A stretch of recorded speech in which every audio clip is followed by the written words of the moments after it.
سلام بیننده عزیز، سرخط خبرها از رادیو آزادی. به 140 مهاجری تاجیکی از روسیه اخراج شده کمک کردند.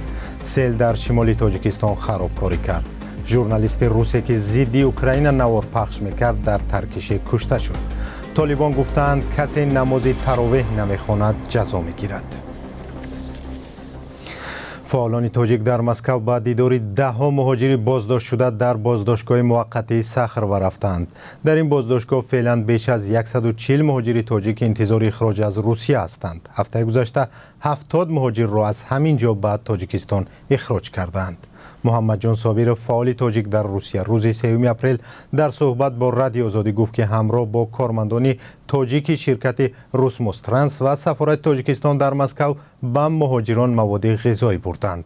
بازداشتگاه موقتی صخر و در کنار مسکو اکثرا مکان نگهداری مهاجران است که مقامات روسیه آنها را در قانون شکنی گمانبر کردند و قرار اخراج یا دپورتشون از روسیه صادر شده است. مهاجران بازداشت شده از شرایط بد این بازداشتگاه شکایت میکنند و اکثرا بر این نظرند که ناعادلانه از این کشور اخراج میشوند. بر اساس آخرین آمار در چند سال اخیر بیش از 200,000 شهروندان تاجیکستان از روسیه اخراج شدند. باران‌های سخت و سیل آبخیزی در ولایت سوخت راه و باغ و کشتزارهای مردم را ویران کرده است. امید یوسفی سخنگوی کمیته حالت‌های فوق‌العاده بر رادیو آزادی گفت سیل شام و شب دیروز در چند محله شهر خوجند خرابی آورده است و راه و ته‌خانه‌ها زیر گل مانده‌اند. سخنگوی کمیته همچنین گفت در نتیجه سیل 2 کیلومتر راه در جماعت یاوه ناحیه باباجان غفروف و باغ و خانه‌های مردم ضرر دیدند.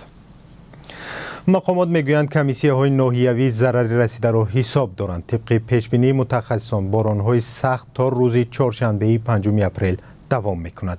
تاجیکستان یکی از کشورهای آسیب پذیر در برابر فلاکت‌های طبیعی است و سالانه بر اثر آنها میلیون‌ها دلار زیان می‌بیند و 10 نفر هم هلاک می‌شوند.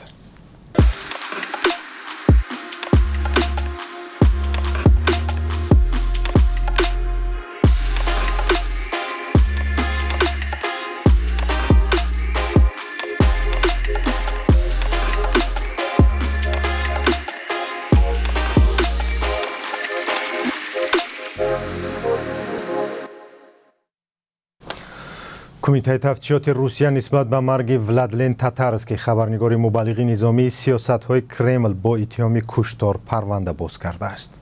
شام 2 اپریل در قهوه‌خانه در سنت پترزبورگ ترکیش رخ داد که در آن ولادلین تاتارسکی کشته و نزدیک به 30 نفر دیگر زخمی شده است.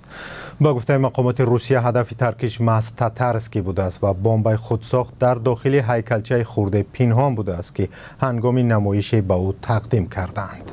رسانه‌های روسیه گفتند که این تحفه را به او یک دختر تقدیم کرده است. تاتارسکی در گذشته در هیئت نیروهای نظامی رو بر روسیه در دونباس جنگیده بود و درباره جنگ روسیه در اوکراین گزارش‌ها می‌داد. رسانه‌های اوکراین تاتارسکی را مبلغ کرمل می‌نامیدند. تاتارسکی که نام اصلی او ماکسیم فامین بود در تلگرام بیش از 560,000 پیرو داشته یکی از تاثیرگذارترین بلاگرهای نظامی روسیه بود و از جنگ این کشور در اوکراین پشتیبانی می‌کرد. ورقه‌های داخلی طاقیه که می‌بینید در برخی محله‌های تاجیکستان سرنوشت جوانان را برای رفتن یا نرفتن به ارتش روشن می‌کند. اگر در ورقه انتخاب کرده ساکن علامت جمع باشد، پسرش حتما باید به ارتش رود. علامت طرح ورقه معنای آزاد بودن از ارتش را دارد.